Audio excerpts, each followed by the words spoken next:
Ta'ala, dan nikmat iman, nikmat Islam, nikmat hidayah, nikmat taufik, nikmat sehatul afiat, nikmat bisa hadir di pengajian yang diadakan daripada setiap Rabu 1 bulan sekali, semoga bisa bermanfaat buat kita semua insyaallah, amin amin ya rabbal alamin.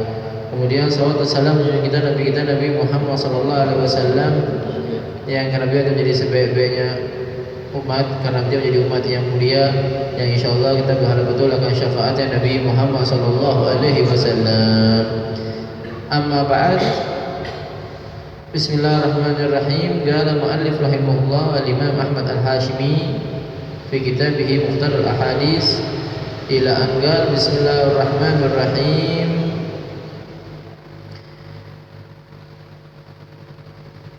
Inna rizqa la yatlubul abda aktsara mimma yatlubuhu ajaluh.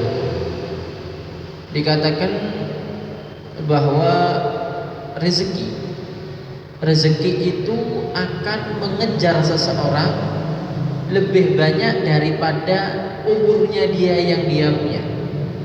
Ini satu kabar gembira dari Allah. Jadi kita ini jarang sekali dikasih rezeki pas, itu jarang. Mesti lebih. Ya, mesti lebih. Jadi jarang pernah ada orang dikasih rezeki itu rezekinya pas, nah, pasti lebih. Ya, alhamdulillah ya, makan nggak ada di sini orang makan nggak pakai ikan, nggak ada, pasti pakai ikan. Ya, walaupun tempe sama kerupuk. Ala kulli hal, jadi lebih. Ya, minum bisa milih ya, dingin, kadang mau merah apa mau hitam, ya, kalau merah sirup, hitam kopi, ya, dan seterusnya. Nah, kemudian dikatakan, jadi intinya kita ini dikasih lebih, cuma sebagian daripada kita memaknai kalimat lebih itu kurang. Itulah kita. Ya, makanya tahunya kapan itu lebih. Kalau nanti antum, udah jangan sampai naskah walafiat, kalau ada orang yang tadi sudah tidak bisa bergerak badannya, ya, orang sudah nggak bisa bergerak badannya, kan nggak bisa ngatur dia makan apa, minum apa, nah itu rezekinya pas buat dia. Tapi kalau selama kita masih bisa bergerak, insya Allah rezeki kita tuh lebih banyak daripada apa yang kita butuhkan, ya, lebih banyak daripada apa yang kita butuhkan. Kemudian inna sa'adata, sesungguhnya kegembiraan atau keberuntungan,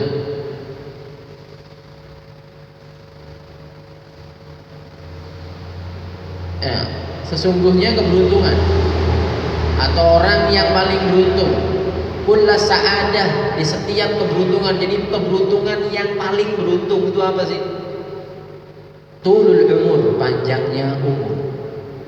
Tapi fi taatillah, taat kepada Allah. Ya, jadi jangan hanya panjang umurnya saja, tapi kelakuannya makin menjadi. Ya, berkhusus HP. Ya, makanya HP sekali lagi, nek sudah punya HP, HP-nya wis nek ngetik A jadi B, ya, ngetik B jadi C. Nah, ini cocok ganti di sini.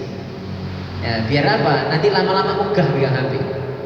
Ya, kalau HP-nya sudah mulai megang YouTube, cek lemote, segala macam, nah, biarin, jangan ganti dulu. Karena apa? Nek ganti, takutnya apa? Asik tambah.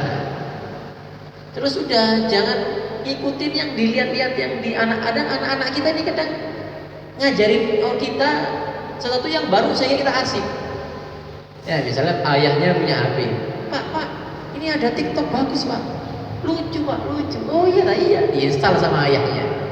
Lihat wis, asik dia. Iya, terus sampai ujung-ujungnya tarhib. Begitu tarhib, subhanallah, biasanya kalau udah pas tarhib itu pas yang ditonton yang bagus-bagus malah. Wis nanti baik.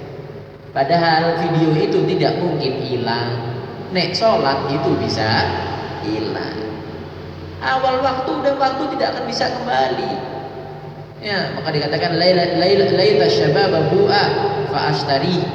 Ya, kalau saja masa muda itu bisa dibeli atau dijual, maka tak akan beli, cuma nggak bisa. Ala kulli hal. Maka keberuntungan yang paling beruntung adalah panjang umur di dalam taat kepada Allah. Maka mulai sekarang yang umurnya udah mau 40, nah ayo bikin jadwal. Nah, bikin jadwal. Yang umurnya udah lebih 40, ayo dicek jadwalnya. Ngapain aja. Ya, karena kalau kita nggak berubah, kok sampai kapan kita berubah? Oh, telat beb, wis tuwo. Enggak ada telat, itu enggak ada. Ya, masih masuk, orang ngomong telat masih mau masuk surga apa enggak? Masih kan, enggak ada kata telat. Surga itu enggak ada kata telat. Nah, enggak ada. Allah akan kasih panjang kita umur untuk balik kepada Allah Subhanahu wa taala. Dan Allah itu kalau mau bersihin dosa, enggak pakai ujian. Ya, orang tuh kalau masuk penjara sudah mengalami masa tahanan 2/3 dari masa hukuman, itu bebas tapi bersyarat. Allah enggak. Allah enggak gitu. Allah itu Maha Rahim, Maha Rahman. Ada orang maksiat dari lahir anggapani, enggak mungkin dari lahir ya, anggapani dari kecil sampai dia tua, sebelum meninggal dia astagfirullahaladzim wa atubu ilaih, asyhadu an la ilaha illallah wa asyhadu anna muhammadar rasulullah. 2 jam kemudian meninggal, diterima taubatnya, diterima sama Allah. Itulah Allah Subhanahu wa taala. Maka jangan sampai kita bicara, wah aku tak tahu bakal diterima taubatnya sama Allah. Nah, ada. Aku gak dikasih hidayah ya Allah, ngenteni hidayah. Loh, dilarang tak masuk masjid. Dilarang tak orang sholat. Dilarang tak orang sedekah. Tidak ada yang melarang. Berarti bukan nunggu hidayah, kitanya menjauh dari hidayah. Ya, saya ngenteni hidayah. Saya ngenteni bener, aku ngenteni bener. Lah kalau ngenteni bener kapan benernya? Karena manusia sudah dikasih tahu sama Nabi, al-insan mahalul khata' wan nisyan. Manusia itu tempatnya salah dan tempatnya lupa. Maka ayo jalan. Makanya katanya ulama tasawuf, siru Allah maka sirau arja. Jalanlah menuju Allah walaupun dengan terpincang-pincang. Jalan saja. Saya nggak bisa jamaah, cuma bisanya maghrib sama isya, rutinin. Saya nggak bisa jamaah subuh, bisanya jamaah zuhur, rutinin. Nanti lama-lama zuhurnya, subuhnya akan ketarik, bisa berjamaah. Jadi jangan nunggu sempurna. Kalau nunggu sempurna kapan? Orang buka toko nunggu pepek. Ada begitu? Nggak ada. Yang ada dijual dulu, nanti baru bulaan. Sama manusia juga gitu. Lalu nunggu pepek, kapan sama bukanya? Selak basi semua lah. Nah, maka buka aja dulu. Nah, buka aja dulu. Sudah kayak sekarang kita jalan aja dulu. Nanti gimana? Allah yang ngatur nanti semuanya. Tapi ada kesungguhan daripada kita. Ya, ada kesungguhan daripada kita. Maka keuntungan yang paling beruntung adalah panjang umur. Itaatilah, mudah-mudahan umur kita panjang ya, dalam keadaan taat kepada Allah SWT, panjang umur dalam keadaan sehat, tidak bikin susah mantu, tidak bikin susah putu, tidak bikin susah anak. Insyaallah sehat walafiat. Ya, karena kalau panjang umur tapi di kasur tok ya repot ya. Tidak. Nah, kepingin panjang umur sehat walafiat, gak ada penyakitnya, ya bisa ibadah kepada Allah Subhanahu wa taala. Nah, innal mayyita rawahul khatib an Abdullah an Abi, innal mayyita yu'dhihi ma fi qabrihi, harusnya begitu.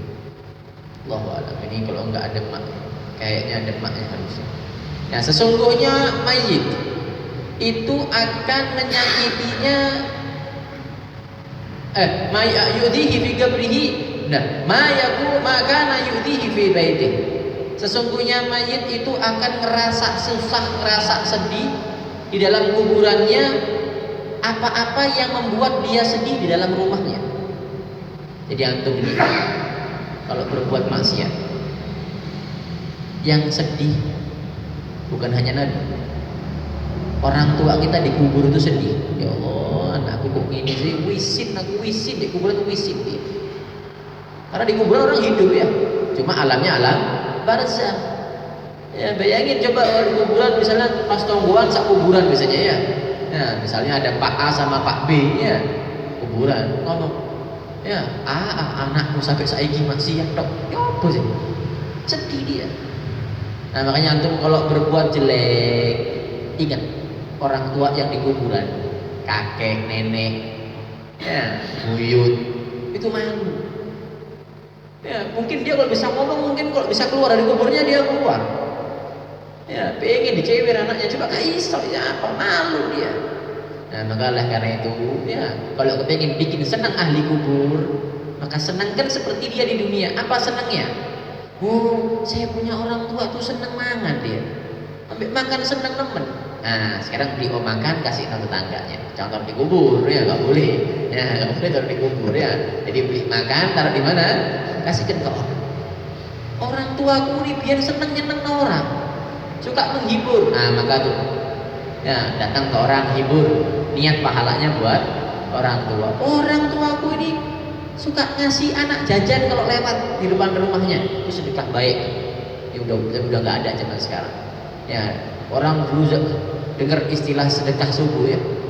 Ya, kan baru-baru ini gencar ya. Kita duluan. Kita ini orang Jawa sudah duluan daripada sedekah subuh yang diadakan oleh orang-orang yang sekarang ini. Tahu dari mana? Iling zaman umplung taruh depan rumah. Ya, ada umplung itu. Taruh depan rumah kan digantung no. Entah diiseni beras, diiseni kericik. Tiap pagi ada orang ngambilin. Tidak tahu di sini ada apa enggak? Tidak ada di sini. Di Gresik ada dulu. Ya, ini dari dulu sudah ada. Nah, perlu tuh dilestarikan perlu. Ya, dilestarikan perlu. Ya, taruh misal depan rumah kita duit ricik 500-an dua. Laku udah 500 sekarang buat jajan. Enggak laku ya. Wes 2000-an, taruh 3 2000-an. Tulisin buat anak yang pertama kali datang. Nah, atau buat anak yang sholat subuh kasih 2000-an. Di Bangil itu ada di Masjid Sangeng itu sampai sekarang. Setiap hari Ahad atau hari apa? Atau tiap hari Al-Fakir buka, dia bawa 5.000-an 10 biji. Tiap hari orangnya enggak punya. Orangnya bukan enggak punya. Cuma alhamdulillah dibantu sama orang. Itu tiap pagi kalau ada anak kecil kalau subuh dikasih.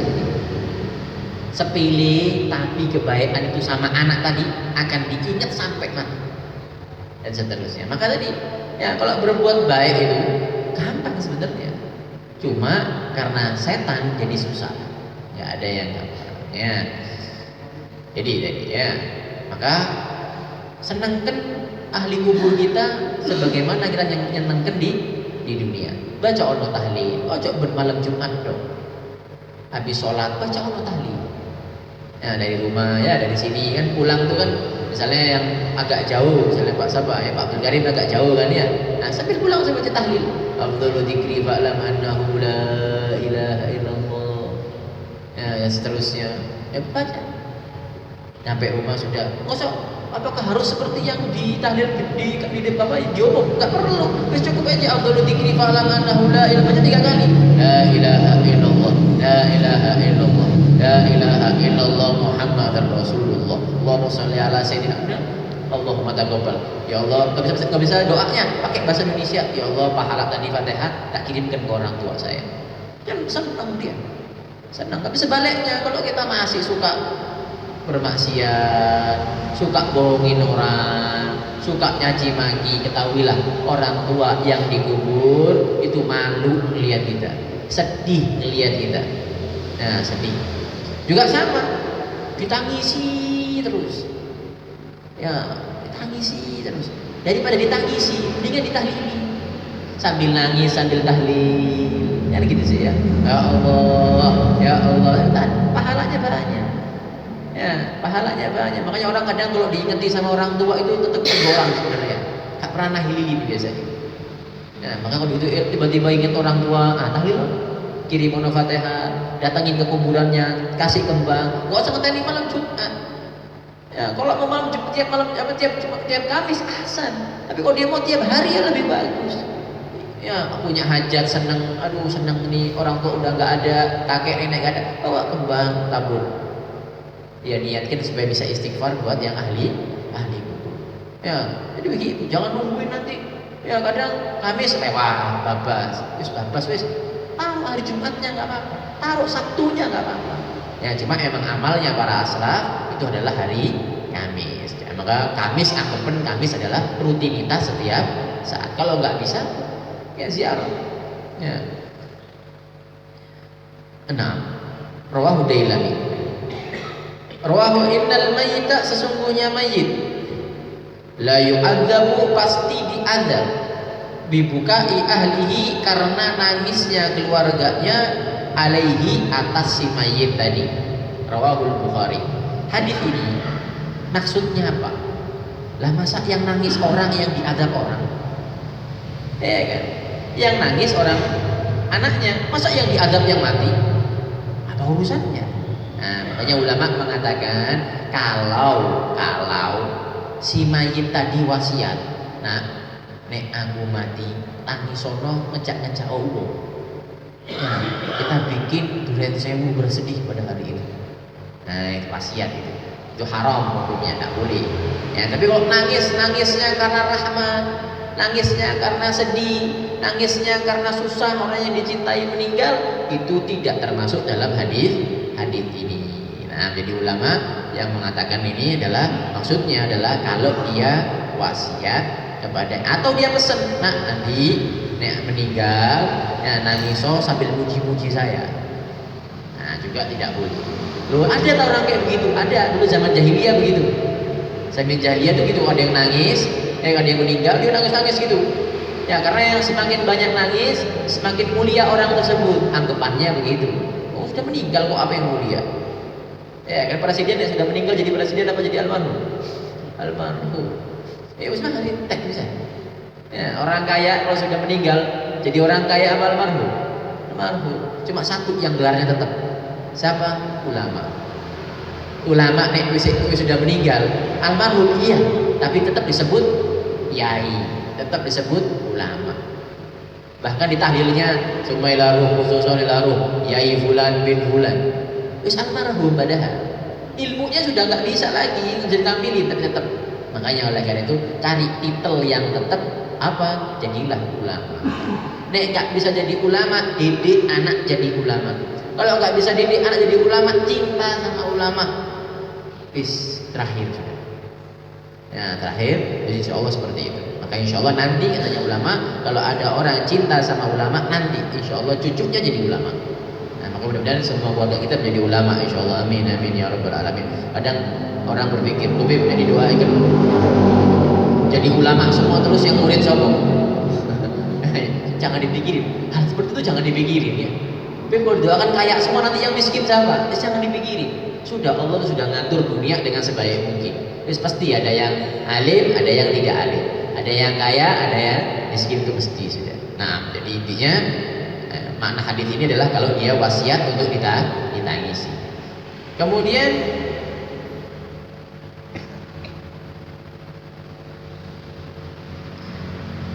in huditha anna rajulan zala an hilqatihi wala tusaddiq wa in huditha anna jabalan zala an makanihi fasaddiq. Ini dilewat aja karena ini permasalahan zat itu benda itu tidak akan bisa hilang, tidak akan ada yang bisa menghilangkan benda.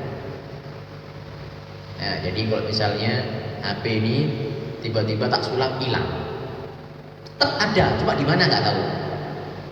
Tetap ada, tapi nggak tahu di mana. Nah, jadi zat itu tidak akan pernah bisa hilang. Nah, ala kulli hal kita lewat ini ilmu filsafat ya. Kemudian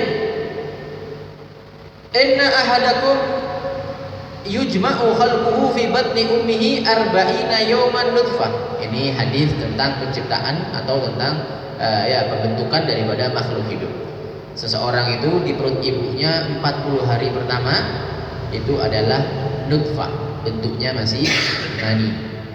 Tsumma yakunu 'alaqatan mithla dzalika, kemudian setelah 40 hari kemudian dia menjadi segumpal darah.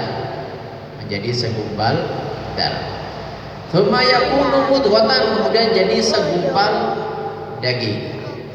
Kemudian setelah itu tsumma yab'atsullaha ilaihi malakan wa yu'maru bi arba'i kalimat wa yuqalu lahu uktub ilmahu, catatkan bagi dia ilmunya sampai mana, wa rizqahu dan rezekinya, wa ajalahu dan ajalnya, umurnya, dan termasuk orang yang celaka atau orang yang beruntung. Jadi intinya jangan pernah bingung masalah rezeki.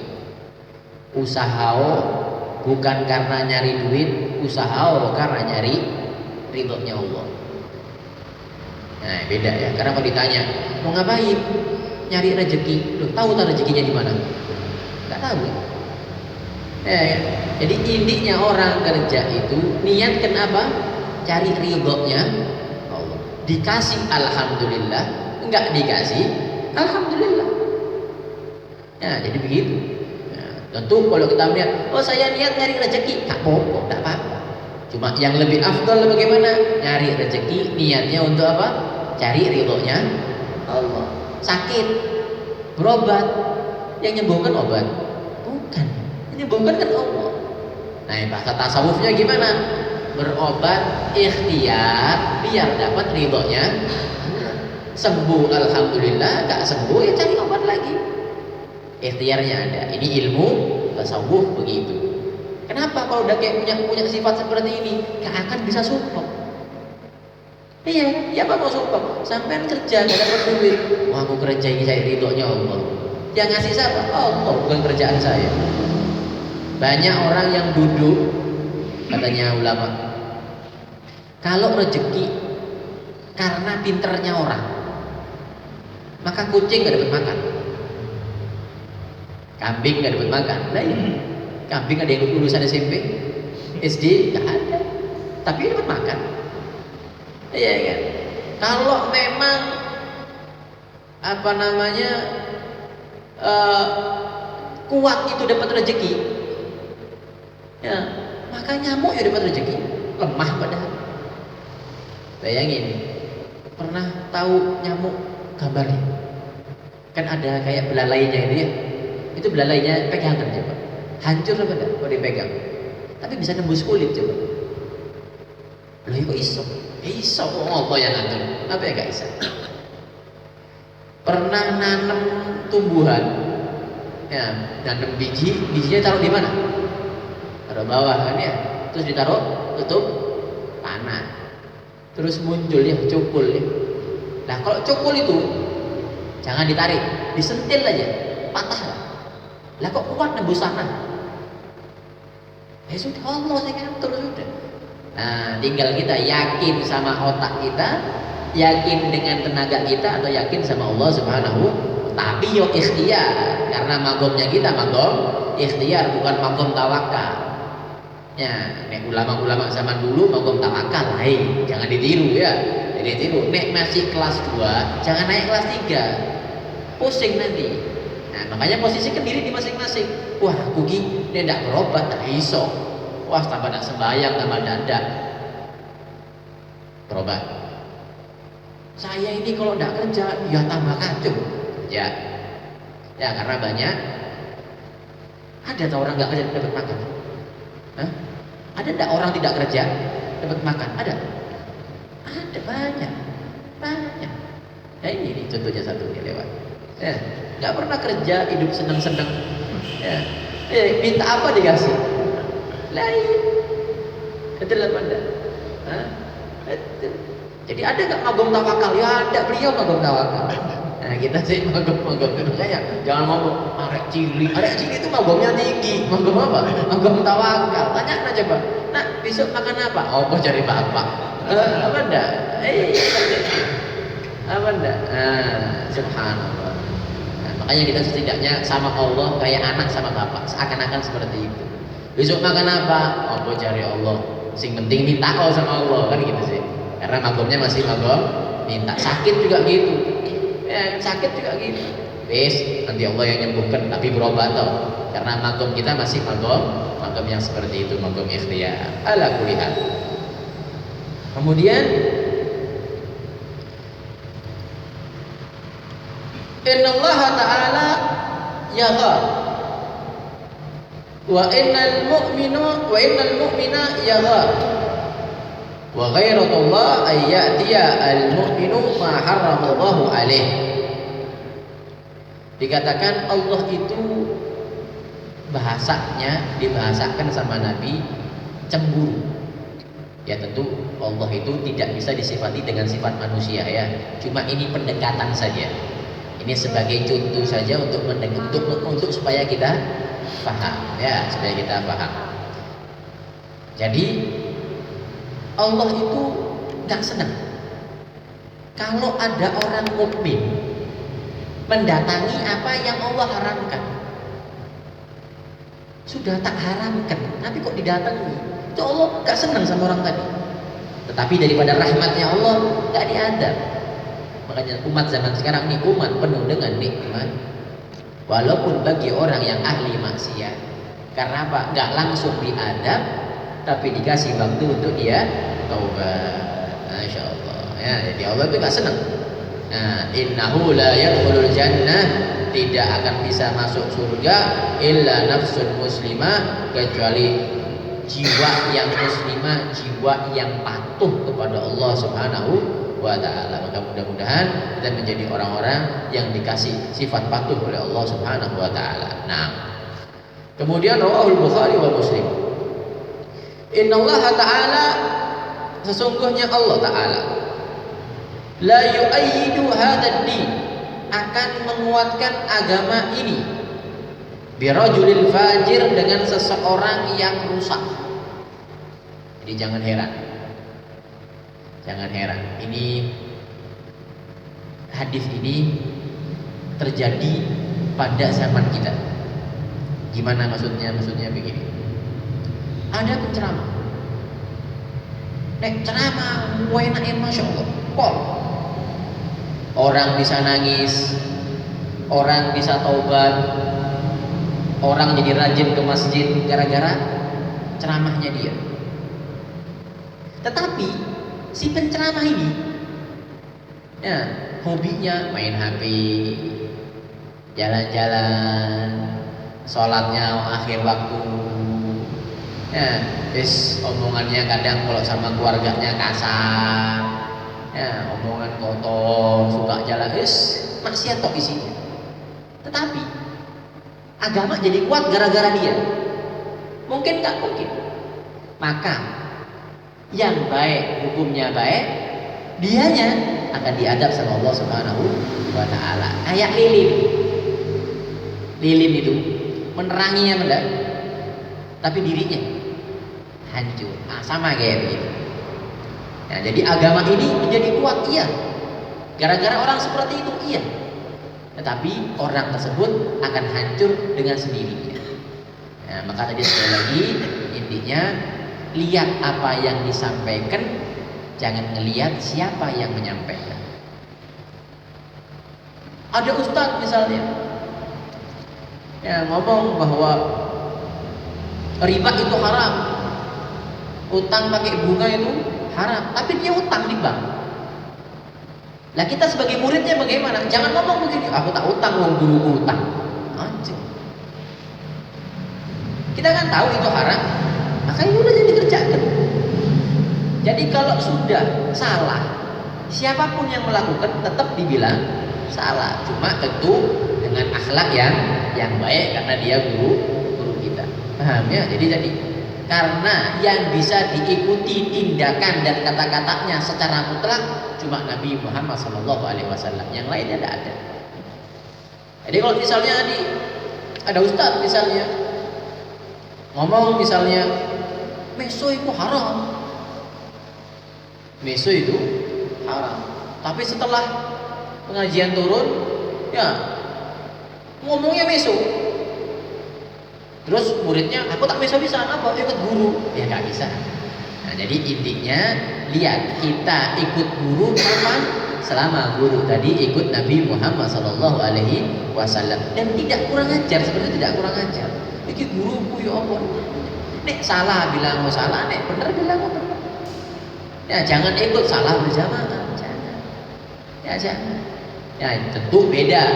Kalau guru kita yang salah akhlaknya, namanya manusia, apa enggak? Manusia. Kan benernya banyak sih, salahnya kan cuma sekali. Namanya manusia ya, misalnya gurunya ngomong tadi, kau boleh besok-besok, tiba-tiba gurunya pas lagi ngamuk besok.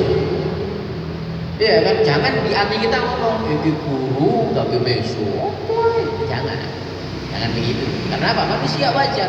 Sebagaimana kita memaklumi diri kita yang bermaksiat, maka ayo maklumi orang lain bermaksiat, tapi dengan catatan jangan diikuti, tapi dinasehati. Begitu, maka dikatakan watawasau bil haqqi, watawasau, saling menasehati dengan kebenaran. Jadi begitu. Ya, pokoknya yang bisa diikuti secara mutlak cuma satu. Siapa?